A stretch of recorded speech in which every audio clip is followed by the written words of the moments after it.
आमाच्या विशेष बुलेटिनमध्ये आपलं स्वागत आहे. पाहूया विशेष बातमी. महायुतीमध्ये मतभेद असल्याच्या चर्चा आणि विविध बातम्यांवर शिवसेना उपनेते व उद्योगमंत्री उदय सामंत यांनी प्रतिक्रिया दिली आहे. पत्रकार परिषदेत बोलताना त्यांनी महायुती एकसंघ असून आघाडीत फूट पाडण्याचा प्रयत्न केला जात असल्याचा आरोप केला. पिंपळेश्वरचा लढा हा वर्षानुवर्ष सुरू आहे आणि वर्षानुवर्ष हा लढा सुरू असताना तिथले विद्यमान खासदार श्रीकांत शिंदे साहेबांनी पण त्याच्यामध्ये पुढाकार घेतलेला होता आणि प्रदेशाध्यक्ष रवींद्र चव्हाण यांनी देखील पुढाकार घेतलेला होता. परंतु अशा पद्धतीचा एक संभ्रम कोणतरी बातम्या पेरून तयार करण्याचा प्रयत्न करतोय की याच्यामध्ये ठाणे जिल्ह्यातल्या कुठच्या तरी नेत्यानं किंवा लोकप्रतिनिधीनं मला सांगितलं म्हणून याला उशीर झाला. आता तो उशीर खरं का झाला हे जर आपल्याला ऐकायचं असेल तर याचा खुलासा खरं तर प्रदेशाध्यक्ष रवींद्र चव्हाण साहेबांनीच करणं गरजेचं आहे. कारण कोणामुळं उशीर झाला, कोणाची ती मागणी होती, कोणाची काय मागणी होती. आणि मला तर असं वाटतं की ज्यांनी याच्यामध्ये आम्हाला काही विचारविनिमय केला किंवा काही सल्ले दिले ते काही शिवसेनेचे नेते नव्हते, ते भारतीय जनता पार्टीचेच नेते होते. त्याच्यामुळं जो काही संभ्रम एक निर्माण केला जातो की याच्यामध्ये शिवसेनेच्या कोणीतरी मला सांगितलं आणि म्हणून पिंपळेश्वरच्या जमिनीसाठी उशीर झाला, तर याचा जर तुम्ही पूर्ण 2.5-3 वर्षाचा पाठपुरावा जर बघितला तरी पहिली बैठक कधी झाली याची देखील तारीख माझ्याकडे आहे, ती कोणाबरोबर झाली याची देखील तारीख माझ्याकडे आहे. आणि विशेषतः खासदार श्रीकांत शिंदे साहेबांनी जी पहिली मिटिंग घेतली त्याच्यामध्ये खासदार श्रीकांत शिंदे साहेबांवर देखील काही राजकीय दबाव होता की या जमिनीचा जो आम्ही जो काही निर्णय घेतोय तो निर्णय घेऊ नये. हे श्रीकांतजी शिंदे साहेबांना देखील सांगणारी काही मंडळी होती. त्या नावाचा काय मला आता इथं उल्लेख करायचा नाही. परंतु अशा पद्धतीनं काही वेगळ्या पद्धतीच्या बातम्या पेरून बातम्या तयार करून अशा पद्धतीचं निगेटिव्ह वातावरण त्या मतदारसंघामध्ये निर्माण करण्याचा जर कोण प्रयत्न करत असेल तर ते फार चुकीचं आहे.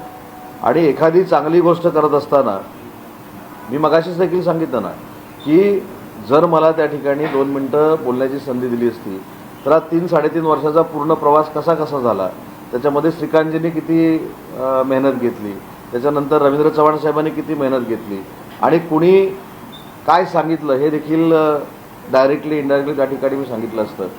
परंतु आजच्या बातमीमधनं असं एक दिसतं की पिंपळेश्वरच्या जमिनीच्या बाबतीमध्ये स्थानिक, जरी त्याच्यामध्ये लिहिलं नसलं तरी स्थानिक कुणीतरी माझ्या कानामध्ये सांगितलं. स्थानिक माझ्या कानामध्ये कुणी सांगितलेलं नाही, माझ्या कानामध्ये कुणी सांगितलं हे प्रदेशाध्यक्ष रवींद्र चव्हाण साहेबांना, मला डॉक्टर श्रीकांत शिंदेना पूर्ण माहिती आहे, पण मला त्या नावाचा उल्लेख या ठिकाणी करायचा नाही. 2 वर्षामध्ये अनेक बैठका माझ्यासोबत झाल्या, अनेक बैठकातनं पुढं कसं जायचं याच्यावर आपली चर्चा झाली. त्याच्यानंतर ज्यावेळी MIDC आणि महसूल खातं याच्यामध्ये चर्चा करायची वेळ आली त्यावेळी देखील पुन्हा एकदा श्रीकांतजींनी बैठक घ्यायला लावली. तशीच ठीक आहे, रवींद्र चव्हाण साहेबांनी देखील बैठक घ्यायला लावली. परंतु एखाद्या चांगल्या गोष्टीला राजकारण बाजूला ठेवून सगळ्यांनी जर एकत्र प्रयत्न केले, जसं श्रीकांत शिंदे साहेबांनी केला आणि रवींद्र चव्हाण साहेबांनी केला, तर त्याच्या पद्धतीनं चांगल्या मार्गावर आपण जाऊ शकतो आणि चांगला आपल्याला आउटपुट मिळू शकतो. हे पिंपळेश्वर मंदिराच्या जमिनीच्या निमित्तानं सिद्ध झालं. पण तो कार्यक्रम 2 दिवस पूर्वी झाला आणि 2 दिवस 48 तास संपत नाहीत तोपर्यंत काही ठिकाणी बातम्या अशा आल्या की याच्यामध्ये माझे कोणीतरी कान भरून ते थांबवलं.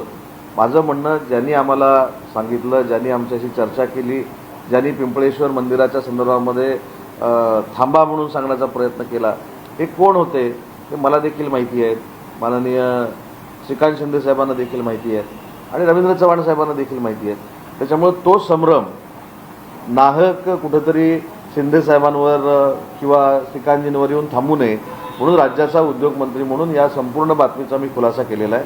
आता परत काय होतं की ही बातमी आता आली, परत ती इलेक्ट्रॉनिक मीडियावर येणार, परत ती सोशल मीडियावर येणार आणि त्याच्यामधनं उगाचच संभ्रम निर्माण होणार. त्याच्यापेक्षा उद्योगमंत्री म्हणून खरी वस्तुस्थिती काय आहे हे मी आपल्याला सांगितलेली आहे.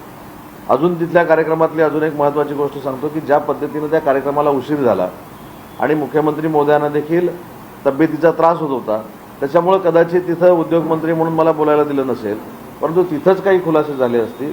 परंतु हे खुलासे करत असताना श्रीकांत शिंदे साहेबांनी स्वतःच्या भाषणामध्ये असं सांगितलं की हे सांघिक यश आहे, म्हणजे भाजपा शिवसेना महायुतीच्या सरकारचं हे यश आहे. माननीय एकनाथ शिंदे साहेब मुख्यमंत्री असताना सुरू झालेली ही कार्यवाही देवेंद्रजी मुख्यमंत्री आल्यानंतर संपली, याचा अर्थ महायुतीच्याच दोन्ही मुख्यमंत्र्यांनी याच्यावर लक्ष ठेवलं होतं, हे काम करण्यासाठी प्रयत्न केले होते. त्याच्यामुळे हे जे यश आहे हे महायुतीच्या सरकारचं यश आहे, हे काय फक्त उद्योगमंत्र्याचं किंवा एकट्या कोणाचं यश नाही, हे देखील मला या ठिकाणी प्रामाणिकपणानं सांगितलं पाहिजे.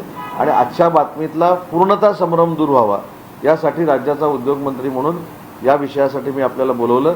आणि म्हणून पुन्हा एकदा सांगतो की माझ्या कानामध्ये जे काय मला कोणी सांगितलं किंवा अन्य ज्या काही गोष्टी झाल्या याच्याशी शिवसेनेच्या कुठच्याही नेत्याचा, खासदारांचा, शिंदेसाहेबांचा काही संबंध नव्हता. आणि म्हणून माझी विनंती आहे की अशा पद्धतीनं बातम्या येणं ही महायुतीच्या दृष्टीनं अतिशय घातक बाब आहे.